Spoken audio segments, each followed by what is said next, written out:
والحكم أبي القاسم سيدنا وحبيبنا وشفيعنا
Assalamualaikum warahmatullahi wabarakatuh.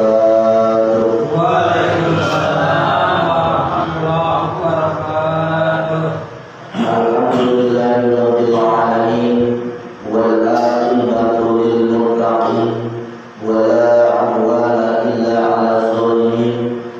Wassalatu wassalamu ala asrofil anbiya'i wal mursalin sayyidina wa maulana Muhammadin wa ala alihi wa sahbihi ajma'in.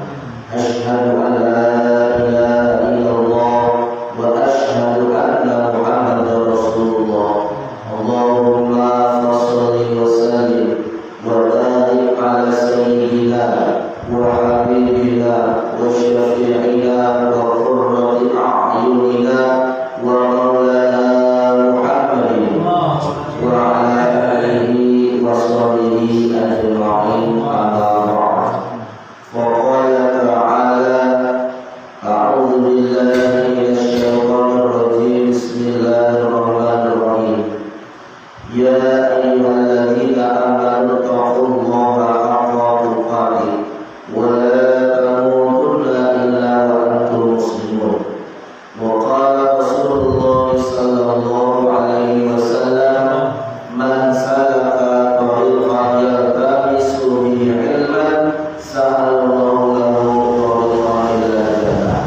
Sadaqallahul azim wa sadaqa rasulun nabiyyul habibul karim wa nahnu ala dzalika minasyahidin wa syakirin walhamdulillahi rabbil alamin.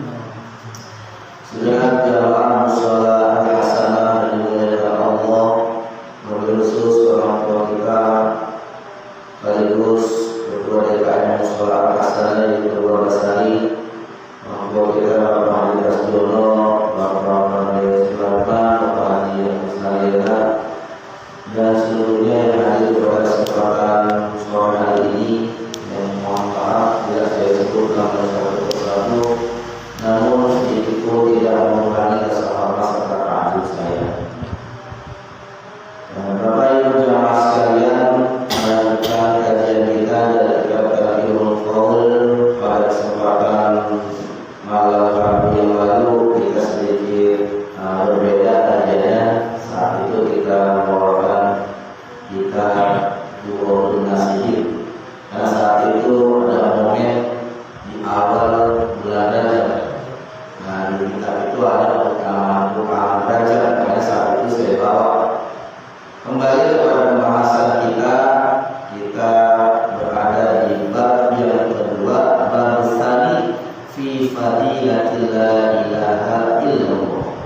Bab yang kedua, bab tentang keutamaan la ilaha illallah. Pada pertemuan yang lalu kita sudah membahas sekitar 5 hadis. Kemudian kita akan melanjutkan untuk membaca pada hadis-hadis yang berikutnya. Untuk mempersingkat waktu kita mulai saja. Nanti ada sesi tanya jawab dulu. Tanya jawab. Yang bertanya mudah-mudahan saya jawab. Saya jawab buat PR nanti kita tanyakan guru-guru kita untuk kita cari jawabannya. Karena saya dipesan silakan menyampaikan apa-apa yang memang tertulis di dalam kita. Jangan kita berinterpretasi sendiri atau jangan kita berijtihad sendiri. Karena biasanya sesuatu yang hanya berdasarkan pikiran kita itu potensi salah besar. Karena biasanya kalau sesuatu pendapat atau apalagi sampai kita berijtihad yang hanya berdasarkan pada akal, pemikiran kita, itu biasanya otak kita atau pikiran kita berdasarkan keadaan. Nah, pikiran lagi enak, mikirnya ya enak, gitu. Atau biasanya pengennya yang enak-enak. Nah, pikiran kita gitu, pengennya yang enak-enak. Misalnya terhadap satu masalah, bagaimana ini pendapat tentang hukumnya sesuatu masalah misalnya. Karena pengennya otak kita yang enak, yang gampang, ya udah kita cari-cari yang sesuai dengan apa yang bisa diterima menurut pikiran saya misalnya. Belum tentu itu benar, walaupun dalam pendapat saya itu benar. Ya. Tapi kalau dalam pendapat kita yang memang berdasarkan ijtihad para ulama yang memang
inna qallallahu ta'ala, tidaklah Allah Subhanahu wa ta'ala berkata, shadaqa abdi, benarlah hambaku.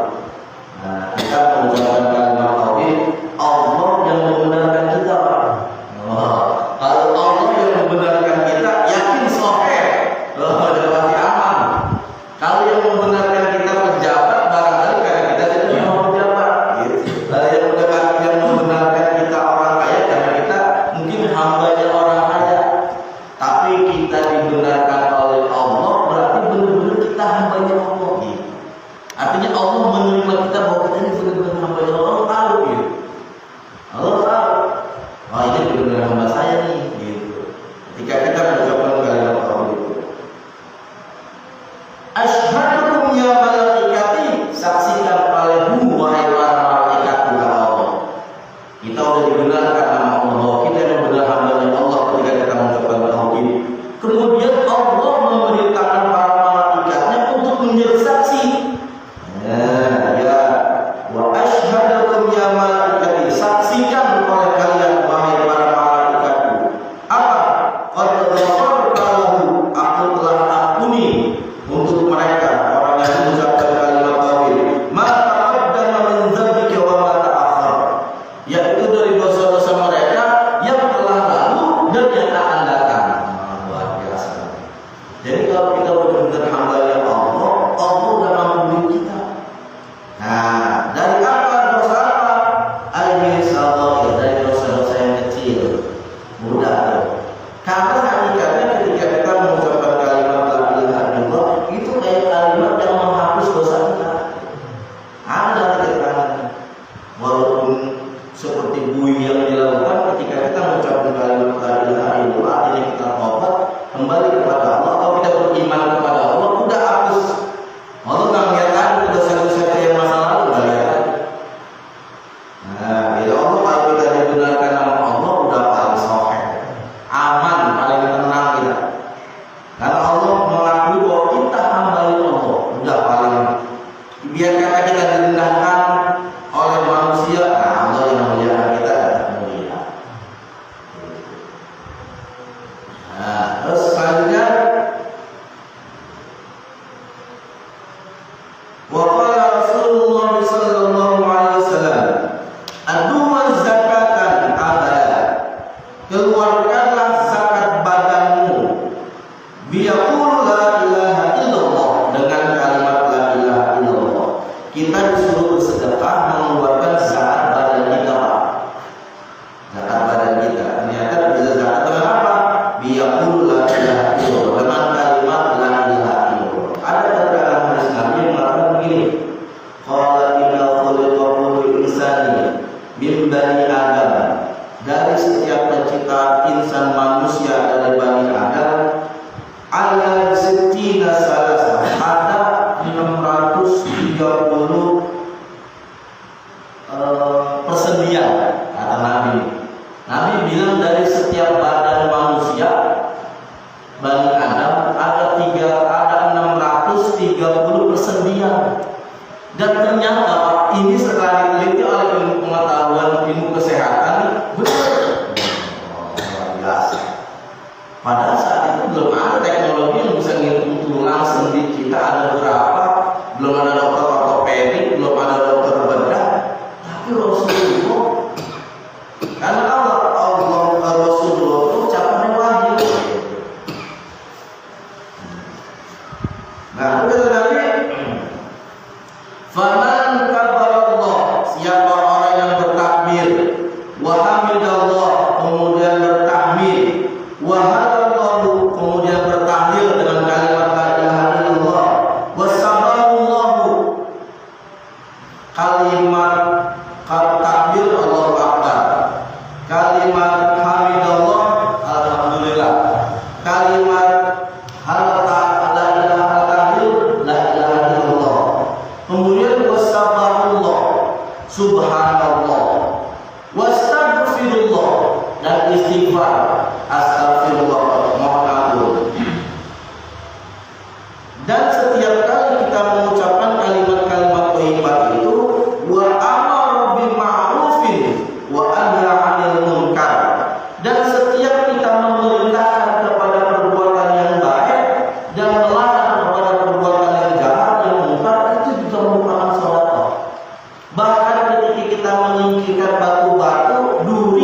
ataupun tulang yang biasa dilewati sama orang itu juga terhitung sedekah. Jadi sedekah itu ya senyum aja kita menyenangkan hati orang melihat kita itu sedekah.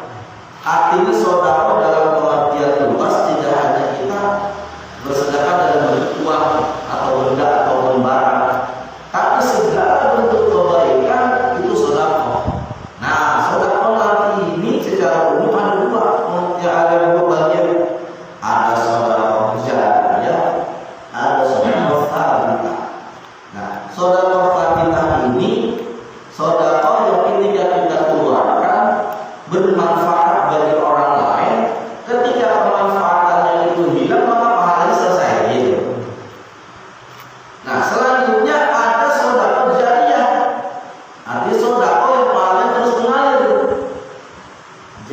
Saatnya jauh sungai terus mengalir. Sepanjang ini bermanfaat dan digunakan kemanfaatannya untuk kebaikan, sepanjang itu juga pahalanya terus mengalir. Misalkan sedekah syariah begini. Kita kerja bakti nih, Bang ya. Bakti. Terus orang sedekah makanan. Dengan kita makan, kita jadi punya tenaga, Anda bisa ibadah gitu. Gak apa aja. Kerja bakti, ibadah apa, sholat, segala macam. Itu pahalanya lah kalau kita kasih makan terus kenyang, bisa punya tenaga, itu pahala terus ngalir. Habis kemanfaatannya, ya cukup selesai. Nah, ada lagi saudara yang terus mengalir, sudah berjalan. Wah, bikin jalan. Makanannya dikasih, rokoknya dibeliin, pasirnya langsungnya juga dibeliin. Wah, biasa aja. Udah dia dapat manfaat pahala ketika dia kerja bakti, juga nanti ketika jalan ini digunakan orang untuk kebaikan, itu juga terus ngalir pahala. Terus ngalir. Orang jariyah. Berapa yang pahalanya terus mengalir. Itu luar biasa. Ilmu gitu ya, bisa sepanjang ilmu ini diamalkan terus pahalanya mengalir. Orang-orang tua kita dulu kita contohnya begini, kata jawab tahlil, zikir habis sholat. Apa itu nggak ada dalil? Iya memang nggak ada dalil khusus dalil yang mengatakan ada tahlil yang terkenal. Tapi itu kan ilmu yang diajarkan orang tua kita, guru-guru kita. Sepanjang itu kita ikuti, sepanjang itu juga pahalanya terus ngalir kepada mereka walaupun mereka sudah meninggal dunia. Nah, satu saat itu bulannya gelap. Hanya mereka kok bulan saya gelap begini jadi sempit, jadi pengap, jadi pengapun, mati lampu gimana? Dilihat sama mereka. Oh, ternyata bisa gelap begini karena anak cucunya tergantung dengan nanti. Udah dengan ilmu, artinya udah ada pahalanya. Pahalanya ilmu itu diajarkan orang tua kita, guru kita, tanpa sadar ketika kita merasakan itu, mengerjakan itu, pahalanya mengalir orang. Bisa menerangi tubuhnya, sebagai surah jariyah, ilmu yang diajarkan. Mungkin orang-orang tua kita nggak ngajarin banyak, tapi sepanjang kita diajarkan sesuatu atau ilmu yang bisa bermanfaat buat kita pakai untuk kemanfaatan hidup kita, itu mengalir kemana? Mau ilmu dunia atau ilmu akhirat, ilmu agama, ada itu sama. Gitu. Nah, setiap perbuatan baik, bahkan zikir kita, la ilaha illallah itu sebagai penembus zakat badan kita. Katakan seperti itu. Nah, selanjutnya, waqala Rasulullah sallallahu alaihi wasallam,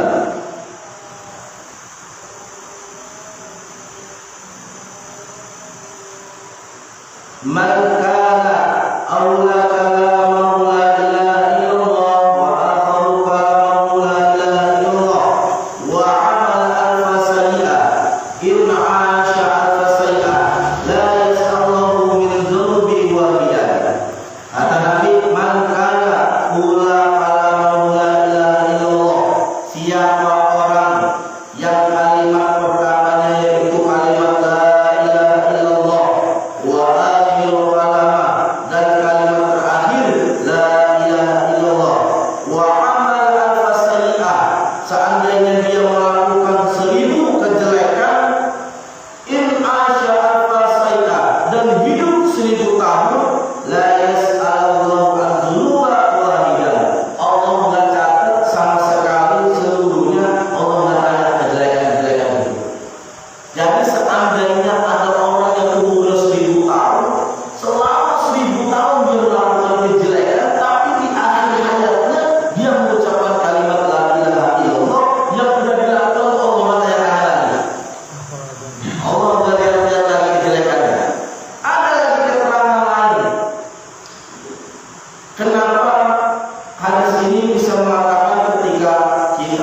mengucapkan sesuatu yang baik di akhir hayat kita dengan kalimat la ilaha illallah, Allah dan Ramadhan lagi urusan-urusan yang lain.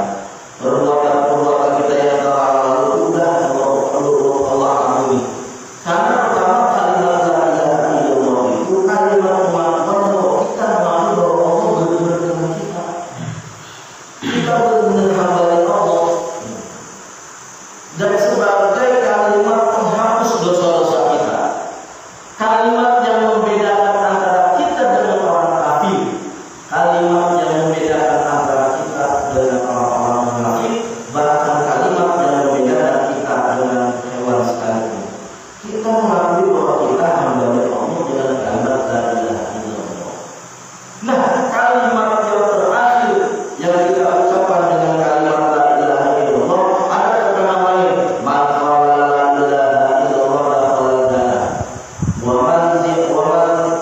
Apapun seandainya dia pernah berzina dan dia pernah mencuri, tetap dia mau masuk kalimat dalam dakhala jannah, dalam surga. Nah, ada seperti macam ini. Inna al ya'malu fima yarnas. Apabila seorang hamba melakukan amal yang kalau dilihat oleh manusia amal ahli jannah adalah amalan-amalan surga. Ada orang yang mengamalkan amalan yang kalau kita lihat dia mengerjakan amalan surga. Nah, amalan ibadah saja ibadah. Wa innahu sesungguhnya liman adlana dia mengerjakan amalan neraka. Begitu juga sebaliknya. Wa ya'mal fi ma yaranas. Ada orang yang mengerjakan menurut pandangan manusia ahlana, mengerjakan amalan ahli neraka. Wa huwa man ahlul jannah. Sebenarnya dia mengerjakan amalan surga. Wa innamal a'malu bi'ubi minima. Sesungguhnya amal itu dilihat terakhir apa yang kita kerjakan. Jadi amal kita itu dicatat baik atau buruknya sesuai dengan yang kita kerjakan di akhir hayat kita. Nah, dari hadis ini kita bisa melihat Rasulullah menekankan, mengajarkan kepada kita, memberi pesan kepada kita. Ada orang kita barangkali kita menyangka diri kita sudah melakukan amalan-amalan akhirat. Kita sudah melakukan amalan-amalan ibadah. Orang lihat kita sholat, gitu maksudnya. Orang lihat kita sedekah. Orang tahu kita puasa, kita baca Quran, orang tahu. Orang melihat sesuai pandangan manusia, melihatnya kita beribadah. Wa innahu liman ahluna. Sesungguhnya kita mengerjakan amalan-amalan neraka. Orang melihat kita ibadah sesuai pandangan manusia, rajin sholat. Tapi sebenarnya amalan-amalan yang kita lakukan itu hanya membuat mengirim kita akan masuk ke dalam neraka. Aneh, orang ibadah kelihatan, tapi bisa membuat dia masuk ke dalam neraka. Ada sebaliknya, ada orang-orang yang melakukan amalan neraka sesuai dengan apa yang dilihat oleh manusia. Wa huwa min ahlil jannah. Tapi sesungguhnya dia melakukan amalan-amalan surga. Ada orang ibadah bisa menyebabkan dia masuk ke dalam neraka. Tapi ada orang yang mengamalkan amalan neraka bisa menyebabkan dia masuk ke dalam surga. Apa maknanya? Begini, ketika kita asik ibadah, sholat, ngaji, puasa, apalagi baca Quran dan lain-lain sebagainya, bisa itu dalam pandangan kita kan orang baik dari orang yang mengerjakan amalan surga. Tapi bisa mengirim kita malah masuk ke dalam neraka apabila ketika kita melaksanakan ibadah hati kita sombong, ria, pengen dilihat orang. Nggak ada dengannya di mata Allah.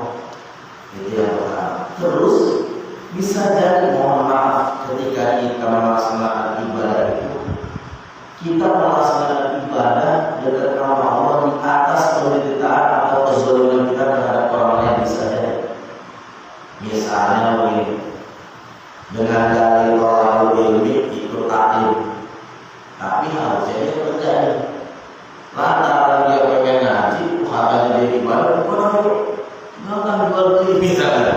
Udah jangan tinggal aja toko tutup. Apa yang kita ngaji? Tutup tokonya. Nggak punya duit, pulang nggak punya untung, nggak bisa makan. Itu zalim.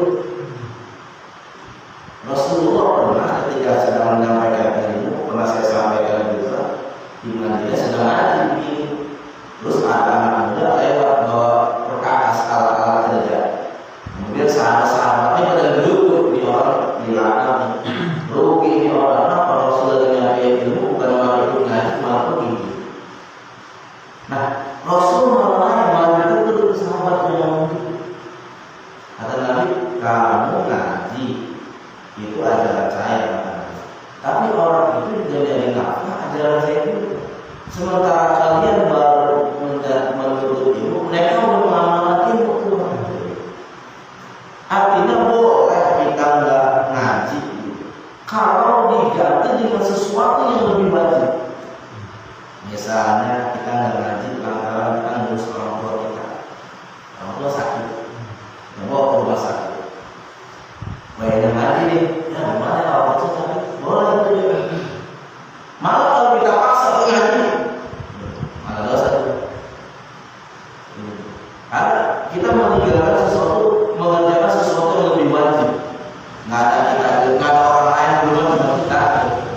Nggak kita tinggalin orang tua kita misalkan nggak urus, sakit, harus dibawa ke rumah sakit, kita dipaksa ngaji, nah tetap. Karena bisa jadi Allah dari itu adalah Allah dari itu orang pun kita sholat. Kita sholat nih. Kalau dalam fikih kan kita diajarkan sholat. Allahu Akbar, orang tua manggil, terus kita kerasin suara kita ya. Allahu Akbar, biar orang tua tahu kita sedang sholat. Gitu tujuannya dalam fikih. Tapi kalau dalam ilmu tasawuf itu salah malah. Kalau orang tua kita manggil sementara kita lagi menghadap Allah batal. Karena bisa jadi ketika kita mengabaikan orang tua kita, kemudian orang tua kita nggak ridho. Udah Allah nggak ridho, walaupun lagi sholat, apalagi kita ngaji gitu. Bukan dipati ini kali apa kalau ngaji, enggak. Tapi jadinya nggak usah ngaji dong. Ada tanya dia kalau lebih penting nih, pentingnya ngapain? Oke, yang enggak ngaji. Tapi setidaknya boleh kita meninggalkan majelis ngaji kalau kita ganti apapun, kita ganti dengan sesuatu yang lebih wajib. Nah itu boleh. Jangan sampai kita mencari istilahnya apa? Mencari jalur tapi kapal hilang gitu. Menjual semua wajibnya harus dijali. Jangan gitu. Nah kemudian ada orang yang mengerjakan amalan-amalan akhirat tapi menyebabkan dia bisa masuk ke dalam surga. Misalnya gini, ada orang mencuri atau membunuh. Ketika dia mencuri, selesai dia mencuri, dia merasa bersalah, kemudian dia merasa berdosa, kemudian dia tobat, menyesal sampai dia tuh menangis, terus sampai dia bertobat dan kembali sama Allah berjanji. Artinya ada hikmahnya dari perbuatan buruk ini. Bisa jadi perbuatan buruk ketika dia lakukan buruk dia sadar kemudian kembali sama Allah, Allah seperti itu. Seandainya orang itu meninggal saat itu, berarti dalam keadaan diri turun rahmat Allah harus surga. Ada sebaliknya ada orang yang ibadah terus setiap hari, kelihatannya baik soleh, tapi ibadahnya itu bukan karena Allah. Karena pengen dia alim, karena pengen dia pintarnya Allah bisa aja terus. Nah itu jadi malah timbul dia dalam hati sombong, baiklah, nggak ada nilainya, nggak ada nilainya. Karena Allah la yanzuru ila suwarikum wa amwalikum, walakin yanzuru ila qulubikum wa a'malikum. Allah nggak melihat mata kita, Allah nggak melihat bentuk badan kita, tubuh kita yang sempurna, jalan saya Allah lihat. Yang Allah lihat itu qulubikum wa a'malikum, dua hati, amal-amal. Artinya antara hati dan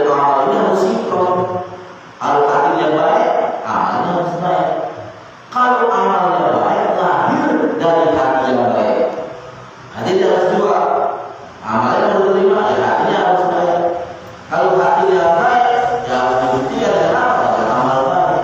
Jadi harus berkaitan, berhubungan. Gitu. Sebab dan akibatnya ada. Kalau hatinya baik, amalnya baik. Kalau amalnya baik, harus selalu dari hati yang baik. Artinya apa? Kalau amalnya cuma karena pengen dilihat orang, pengen dilihat bagus, yang ada nilainya juga, Allah melihat juga. Nah, ada cerita begini, ada kiai berangkat dari Jakarta ke Bandung, naik mobil sendirian, bosen, orang kaset pengajian dulu, Muhammad, bosen dia secara radio, aku ada rock nih, pada aku setel ada rock, bulan mobil kecelakaan, meninggal atau disempat, tapi radio dia masih jalan, lagu rock kemudian meninggal mobil maju, ada yang bantuin di dalam yang meninggal preman,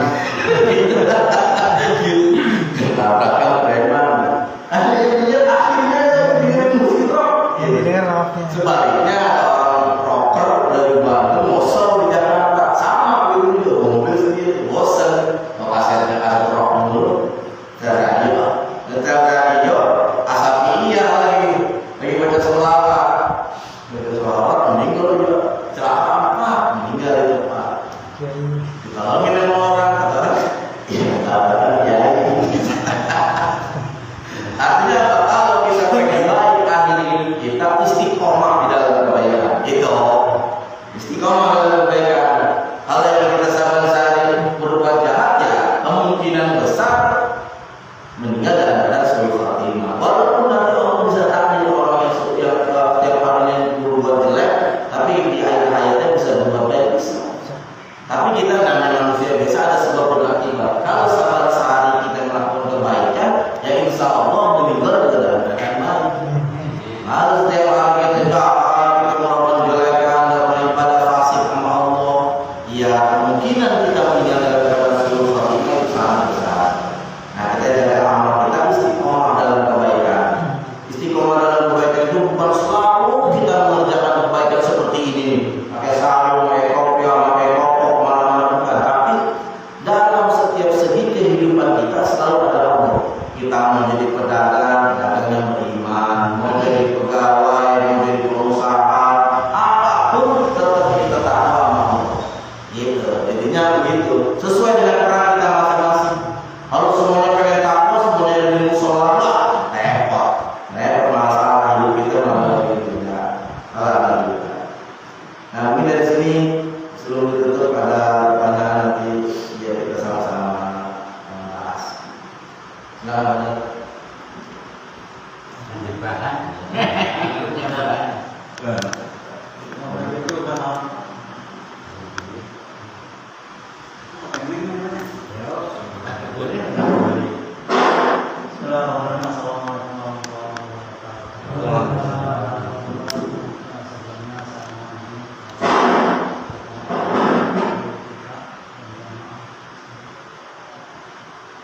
Mungkin curhat dari Ustaz ya.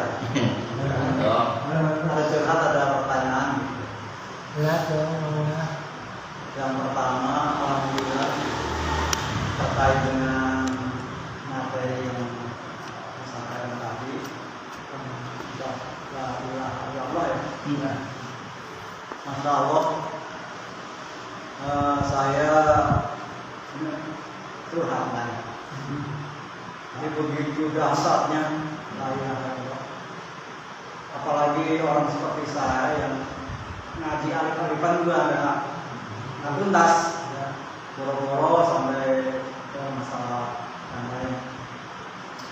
Dan kalau dikaitkan dengan materi tadi,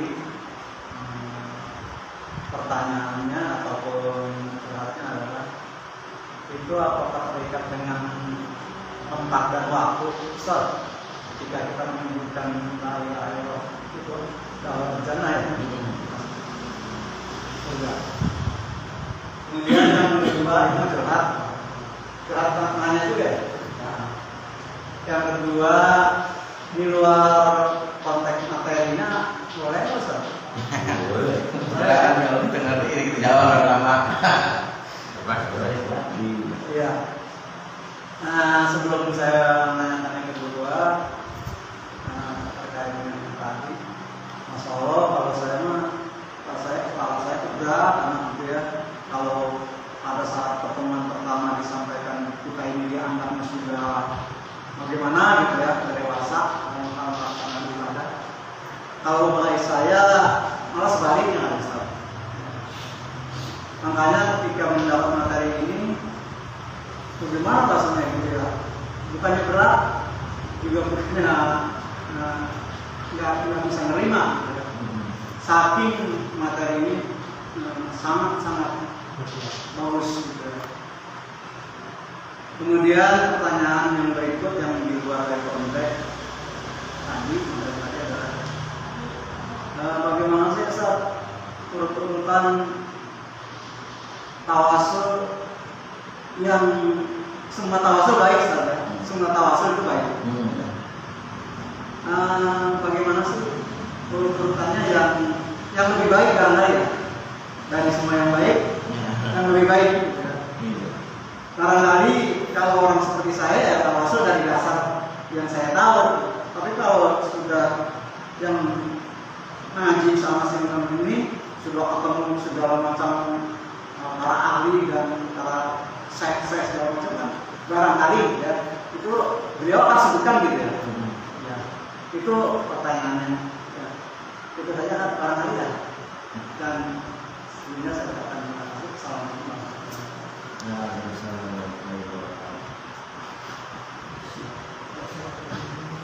Ini hanya ya kalau saya menjawab bukan berarti saya paling paham ya sepanjang pengetahuan saya dan kemudian kebetulan tertulis di kitab ini. Yang pertama kalau beliau bertanya ini aturannya bagaimana kita mengucapkan kalimat la ilaha illallah yang kemudian bisa begitu berfaedah gitu. Apakah harus bersyarat dalam keadaan suci dan lain sebagainya? Ada Pak keterangan di hadis selanjutnya yang mengandung sanad kata Nabi, waqala Rasulullah sallallahu alaihi wasallam, man qala siapa yang mengucapkan la ilaha illallah khalisan ikhlas. Nah, itu dulu tadi. Ikhlas khalisan wa mukhlisan, ikhlas dan mengharapkan pahala dari Allah. Artinya apa? Enggak bersyarat Pak di mana khair fil makan waz zaman. Kecuali teman-teman yang jelek, nggak mungkin kita di kamar mandi mungkin Allah lagi di pikiran dulu. Artinya kapanpun dalam kesempatan apapun dalam keadaan kita sedih, ada di sini juga diterangkan kata Nabi, fa in soba laka syai'un minal umuri dunya, apabila kamu susah di dalam urusan dunia. Nah, misalkan kita lagi di luar lagi kerja lagi apa, hati kita nggak enak nih. Kemudian ada yang bikin kita kecewa, ada yang bikin kita kesel, ada yang kita di jalan di jalan di tempat kerja apa di mana aja, nggak berteda tempat. Dalam keadaan kita suci atau tidak kan gitu ya, namanya kita di mana saja urusan dunia, kesal di jalanan, di kantor apa di mana. Apabila kita sulit dalam urusan dunia, fa'aktsar maka perbanyaklah min qaul la ilaha illallah Muhammadur Rasulullah wala haula wala quwwata illa billahil aliyyil azim. Lu Nabi ngajarin. Kita lagi gak enak di jalanan nih. Apa orang mogok? Daripada buset. Istighfar atau kalimat-kalimat thayyibah. Dimanapun ada dalam keadaan seperti itu kan kita nggak harus dalam keadaan suci. Gak harus dalam keadaan kita sedang ibadah, saat dimanapun. Malah baik kan setiap kali kita apapun yang kita lakukan selalu berada dalam kalimat Allah, berada dalam ingat selalu kepada Allah. Di mana aja, nggak punya mulut nggak apa-apa, zikir, sholawat nggak punya mulut. Tapi pada tempat-tempat yang baik, jangan di kamar mandi, jangan di kampus, sehingga mungkin kita juga lagi di kampus, nggak mungkin. Tapi setidaknya benar kata Pak Guru, Yang dituntut ikhlasnya kita. Nah, ikhlasnya kita. Mungkin tanya, wa ma ikhlasuna? Ikhlasnya seperti apa ya Rasul? Gitu. Apa ikhlas cukup kita ngucapin udah kita nggak lihat-lihat gitu? Apa cukup kita ikhlas sudah kita nggak ingat-ingat? Kayak orang kita sedekah? Bukan. Ternyata qala kata Rasulullah, antah gazahu minal muharram. Kita menjauhkan diri kita dari perbuatan-perbuatan yang haram. Ketika kita dikatakan ikhlas mengucapkan kalimat la ilaha illallah, ikhlas menjadi hamba Allah, ikhlas di dalam kita menjauhi larangan Allah, dan ikhlas di dalam kita ibadah kepada Allah. Gitu pengertiannya. Mau di mana saja kita jadikan zikiran umum kita, sambil jalan, sambil berkendaraan, sambil apa aja. Fadl, silakan. Gitu. Tapi di dalam pengertian yang diminta oleh Nabi, dalam kesempatan apapun ikhlas kita, ya Allah jadi hambanya Allah enak. Enak ini gimana yang gak enak? Allah Tuhan kita nggak pernah tidur, nggak pernah makan, nggak pernah ngantuk. Surat ayat kursi. Allahu la ilaha illa huwal hayyul qayyum. Allah yang berdiri sini, la ta'khudhuhu sinatun wa la naum. Allah yang pernah lupa, yang nggak pernah tidur. Coba kalau kita Tuhan kita selain Allah, manusia Fir'aun misalnya. Fir'aun masih butuh makan, bayang nggak kalau Tuhan kita tiba-tiba lapar? Fir'aun kayaknya Tuhan lapar tuh, kasih rebusan singkong, Tuhan seger lagi. Atau ketika Tuhan lagi tidur, ya kita doa di tengah malam, pantas kayak dengar ya tidur kita lagi doa. Allah nggak tidur. Allah nggak pernah membutuhkan apa-apa dari apa yang Allah ciptain. Nggak butuh udara, nggak butuh dunia, nggak butuh masalah, pakai semua kita. Udah tuh paling enak Tuhan kita Allah. Dan kita bersyukur bahagia karena yang menjadi Tuhan kita, dan kita ini diakui sebagai hamba-Nya Allah. Coba kita diakui sebagai hamba-Nya dunia, hamba orang kaya. Ya sepanjang dia kaya kita mau ikut dia. Hamba-Nya pejabat, sepanjang dia bisa menjabat, kita masih diakui sebagai hamba-Nya. Kita diakui sebagai anak buahnya, ikutin dia karena dia pejabat. Tapi Allah, kalau samawati wal ardi, yang kuasaannya langit sama bumi, udah gak perlu kita lagi, udah gak butuh kekuasaan lagi, malah kita yang butuh kekuasaan. Ini udah luar biasa. Itu yang pertama. Kapan saja, dalam keadaan apa saja, yang penting ikhlas. Nah, yang kemudian yang kedua, urutan tawasul. Ini saya dalam kesempatan umum sedikit tawasul saya, karena ini pemahaman saya, mohon maaf ya. Misalnya kita di rumah panggilan, di rumah orang, selamatan atau doaan, tawasul itu perlu Pak. Tawasul itu asal artinya wasilah. Wasilah itu perantara, sarana, apa sih namanya, kayak kita mau jembatan lah. Karena kita menyadari diri kita jauh mau. Nah, kita butuh orang-orang soleh, orang-orang alim untuk bisa menyampaikan jarak kita biar dekat sama Allah. Nah, wasilah itu Pak bukan hanya kepada orang, tapi kepada amal yang paling bagus. Amal baik kita nih Pak, ibadah kita bisa jadi wasilah. Malah ada nggak kita cerita orang yang terjebak dalam gua, 3 orang itu ngomong pertama, ya Allah saya pernah dihina, tapi saya tolak. Kalau seandainya ini merupakan amal yang engkau terima nih, amal saya yang engkau terima, saya tolong buka ini gitu. Jadi memang wasilah itu bukan hanya kepada orang, amal kita pun bisa menjadi wasilah. Makanya kaidahnya iya karena dulu, iya karena setahun. Kepadamu kami menyembah, dan kepadamu ya Allah kami mau bertemu. Artinya kita beramal dulu, ibadah dulu. Nah, ibadah ini kita jadikan wasilah agar doa kita bisa tercapai di sampai kepada Allah. Nah, itu amal wasilah melalui amal kita. Dan ini paling tinggi sudah. Kemudian wasilah kepada orang-orang alim. Kalau tuntutannya Pak, kita berwasilah bertawasul Tawasul itu kalau melalui orang, ada yang melalui jalur sanad keilmuan, ada yang melalui sanad keturunan. Sanad keilmuan misalkan guru syarah kita, terus sampai guru-guru kita berkata, baca itu orang tua kita, karena kita menyadari tanpa mereka nggak ada kita. Orang tua kita, terus kakek kita terus kan. Secara umum, ya, kita tahu Rasulullah, kemudian para sahabat, malah ada yang lebih apik lagi Rasulullah disebutkan istrinya, disebutkan anak-anaknya, dan orang Al-Fatihah Al-Fatihah Mustafa Safari Rasulullah Sallallahu Alaihi Wasallam wa ala alihi, itu ahli dia tuh keluarga, wa azwajihi, para istri-istrinya. Ada orang yang apik, ahlinya wa ahlihi, asal Hussein, wah sebutin saya asal Hussein enggak apa-apa. Wa azwajihi, apa namanya, istri-istrinya disebutin, saya Rasulullah, Aisyah Rasulullah, semua disebutin.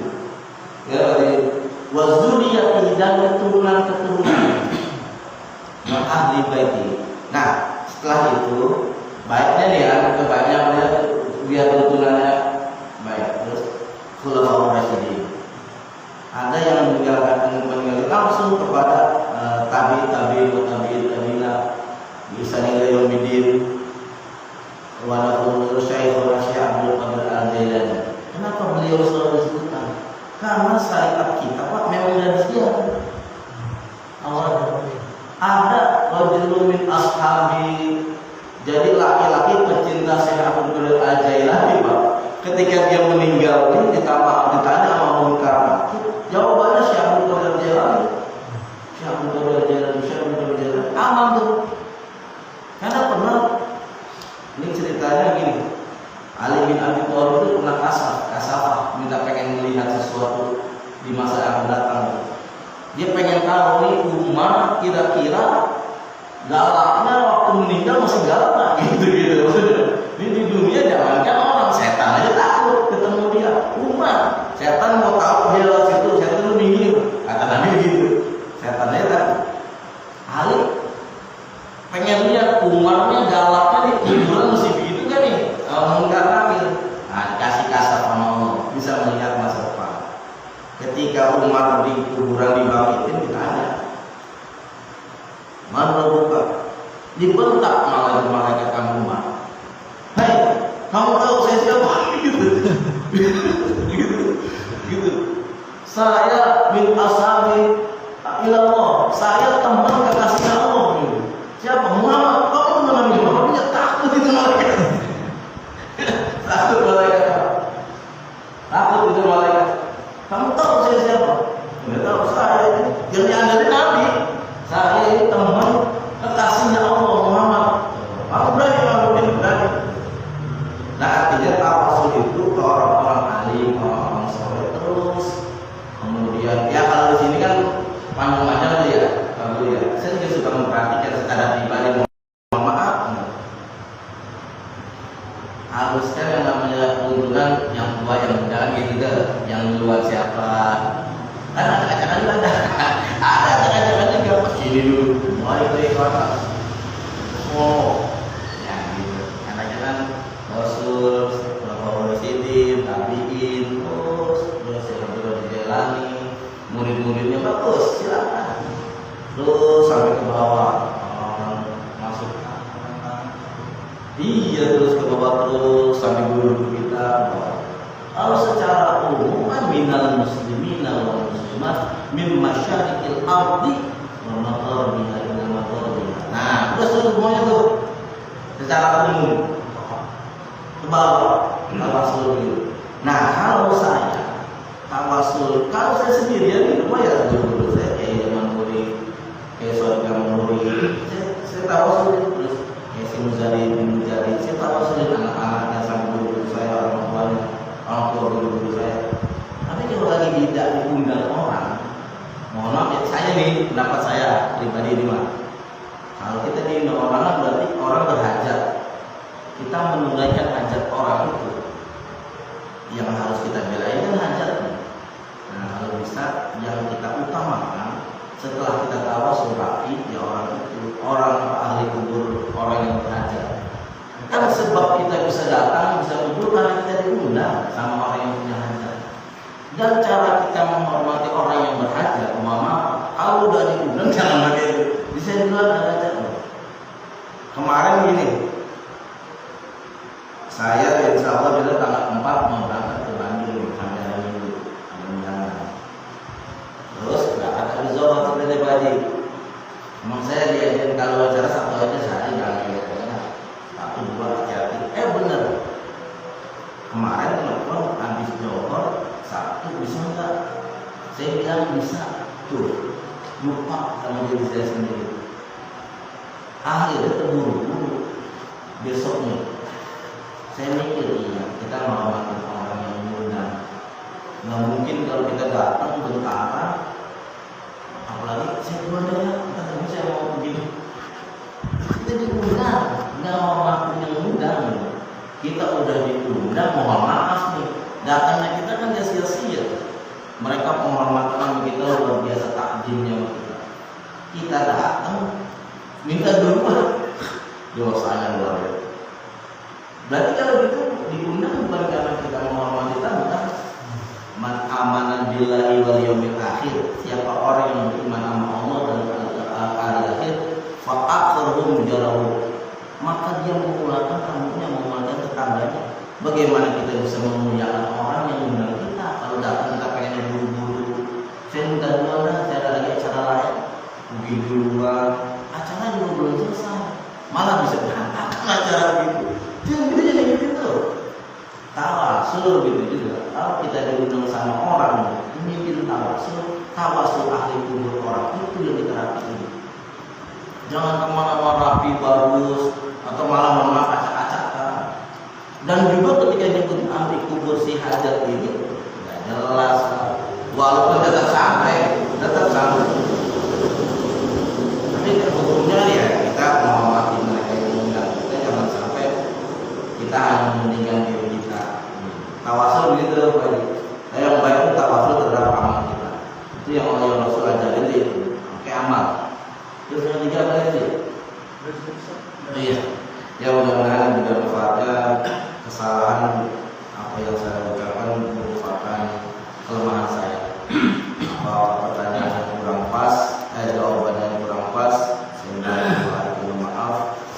Kadang juga banyak sudah guru gimana ya kalau ini takut perbedaan yang saya sampaikan itu jauh atau keluar dari ilmu, itu bahaya sekali. Saya mohon maaf.